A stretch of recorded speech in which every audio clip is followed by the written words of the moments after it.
Good sunny afternoon, friends. I hope this finds you well. Let me tell you what, this has been a week and we are exhausted. It has been super swamped at the shop Thursday morning. The FFA teacher called me. Now FFA, if you're not familiar with that, is Future Farmers of America. The teacher at the local high school called and said, hey, I've got 25 kids. Can we come in? I said, yeah, give me your order and come on in. So I had 25 kids come in for lunch. We had all their food ready when they showed up. And then Thursday night, my friend who's chiropractor, who's practices next door, said, hey, I got 25 kids on the bus from the track meet. Can we come in and eat? I said, yep. Give me your order and we'll have it ready for you. So we did all that Thursday night. And Friday was homecoming, our local homecoming high school. So it was the homecoming game. And at our local high school, all the alumni at homecoming, all of the cheerleaders, drill team, band members, they all get together. If they've been out of school 30 years, 40 years, 5 years, 1 year, they come back and they perform on the field.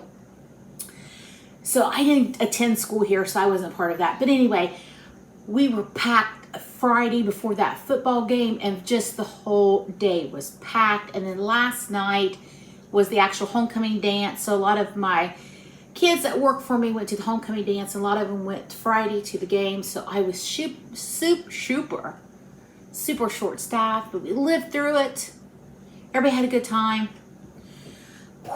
So today we are relaxing because we are exhausted because I'm old, y'all. Listen, I walked 5 miles in my pizza shop Friday night, 5 miles last night. That's a lot of running around. Anyway, we survived, so I decided to do a grocery pickup this morning. I scheduled it between 9 and 10 a.m. so I could go get them and get home and lounge. So we did that. Madison and I went, got the groceries. We were home by 10:30. Brock built a fire, so we've been sitting outside by the fire. It's cool here in Southern Ohio. It's windy. So we're going to make something to go along with the cool weather. I decided on slow cooker Salisbury steaks. And we're going to do some mashed potatoes and some green beans with it. And I just thought that would be the perfect meal for a cool day. I could throw it in a slow cooker and I can lounge. I'm all about the lounging. Plus I have another load of laundry to do. So this is just going to be the perfect recipe. It's simple. So let's get started. When I got my beauty out, something good's about to happen. So we're going to start with 1 packet of Lipton of onion soup mix. Now, originally I used 2 pounds. They didn't have a 2-pound pack, so this is a little over. This is, I think it was almost 2.5 pounds. So I may have to adjust my breading and things accordingly. Okay, so we got that in. We've got a 1/4 cup of milk. And then we have a 1/2 cup of breadcrumbs. Now listen, if you want to do this low carb, you could do almond flour. But honestly, a 1/2 cup spread out all over each one of these steaks, it's going to be about 5 grams of carbohydrate. So I don't really think that's much to worry about. We're going to add 2 eggs. Also, I chopped up an onion here. That's going to go in the slow cooker later. So that was 1 Vidalia onion chopped. Get the rag a little bit. Okay.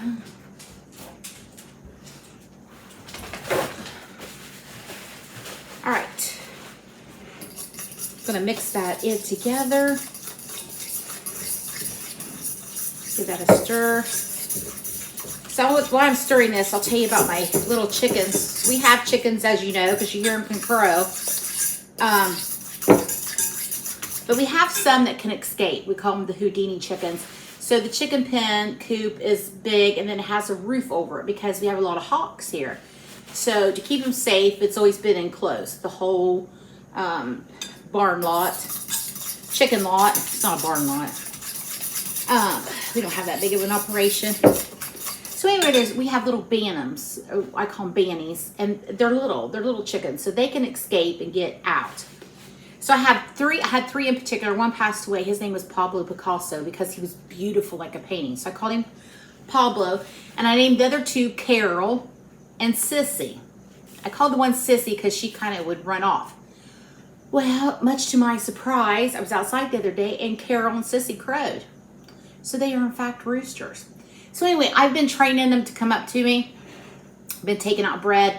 It's always a battle because the dogs think I'm throwing it for them. So I've been throwing it, I've been training Carol and Sissy to come to me. They've been coming to me.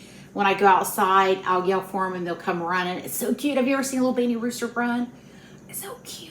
Anyway, that's what's been happening here. They're adorable. All right, so we've got 2.5 pounds of ground beef there. We have some pokeberries right out here in the yard, and Carol was jumping up and grabbing those pokeberries. It was hilarious. So Brock got them down for him, so they didn't have to fly up and get them. So speaking of pokeberries, I went out today to feed the goats because Mason's at his girlfriend's house and he won't be home till late. So I went out to feed the goats and I thought they were bleeding. I thought one of them was bleeding. I told Brock, I said, oh no, it looks like she has a puncture wound. He came over and they'd been in the pokeberries too. Looked like blood. So I was glad. It wasn't, because they listen, a goat, I don't know if you know anything about goats. Goats are like the wildest 2-year-old that you've ever seen. They're into everything.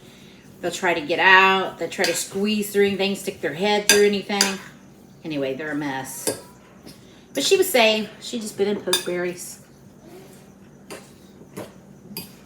All right, so there we go. We've got that mixed up. Now what I'm going to do is I'm going to take this hamburger and I'm going to patty it and I'm going to put it on this parchment paper and put it in the fridge until I'm ready to cook them. So just go ahead and patty them up any way that you want to patty them, squares, circles, whatever. Patty them all up and put them in the fridge. If you're ready to cook them, then you can do the next step that I'm about to show you when I come back. That's it for the mix, and I'll be back when we get ready to cook them. So we're ready for the next step to put these Salisbury steaks in the slow cooker. So as you can see here, I had patted them up and I put them in the fridge, and I went ahead and dusted both sides with some flour. So back here I have my skillet heating up. I'm just going to brown them on each side and then take them out of the skillet. So I'm going to do each of those, so I'll come back. Also have some green beans going. All right, be right back after I brown these steaks. Okay, so I have the first batch. I have 4 of those steaks browning. Just want to brown on both sides, 2 or 3 minutes on each side. Did them in batches so they're not crowded. I've got my handy dandy, beautiful slow cooker. You can use your crock pot if you want to, or you can use your oven. You can bake this right in the oven, no problem. Just do the same process, but use your 9x13 pan. I bake it about 375. Okay, so here we go. I've got that 1 chopped onion. It's going right in the bottom of my slow cooker here. And I'm going to take these up and put them in and put the other batch in this skillet. Be right back. This smells so good. I wish you could smell it. Okay, so we've got the steaks. Now remember, we weren't cooking them. We were just giving them a nice sear on each side. There they are on that bed of onions. Wait.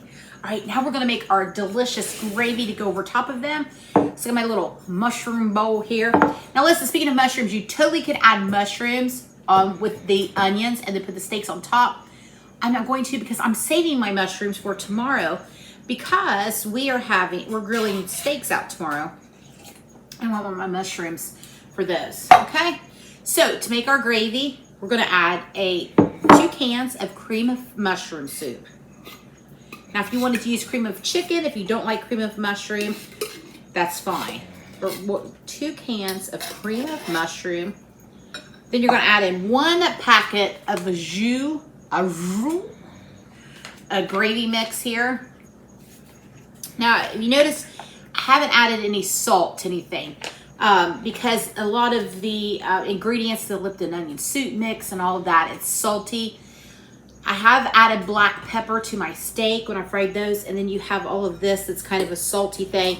So my suggestion is add what spices you want, but wait for the salt and let everybody, individually add their salt when they eat. Okay, so we're gonna give that a mix. Go. Then we're gonna add in 3/4 of a cup of beef stock. Okay. Give that a stir. Slowly. I should have probably gotten a bigger bowl. Okay. Give that a good mix, and then we're going to pour it right over our steaks. I have my base heating up here for my slow cooker, and like I said, if you don't have a slow cooker or a crock pot, you could totally put this in the oven. Like I said, put it in a 9x13 baking dish. Same process. I would say 375, maybe cover it.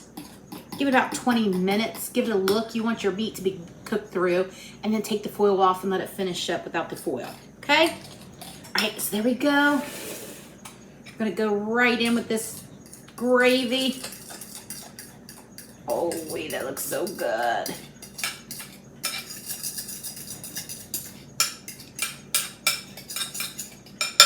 I need a little scraper to get all of it out. Let me grab one here.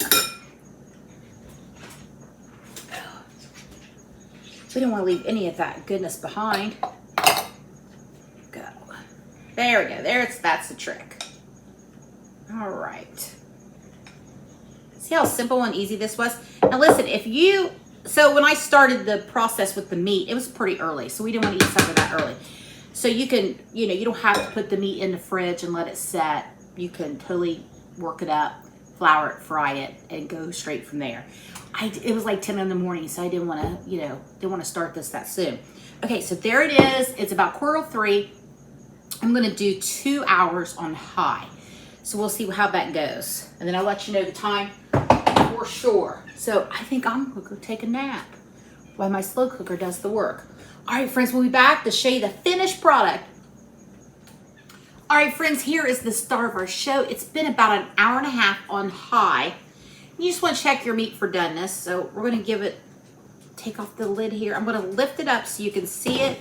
It's super hot here. Let me get my plate out of the way because I want you to be able to see this. Now, ooh, look at that. Now, my concern was if the steaks would fall apart, but they did not. They held beautifully together in the slow cooker. Let's get one of them out. It's super hot. Look at that beauty. And then we've got all that fantastic gravy and those onions on the bottom. Oh, it's gonna be so good. Add a little bit of gravy there to my taters. There we go. Slow cooker, Salisbury steak. Forgot a fork. Let's give it a try. Perfectly done in the middle. Hot.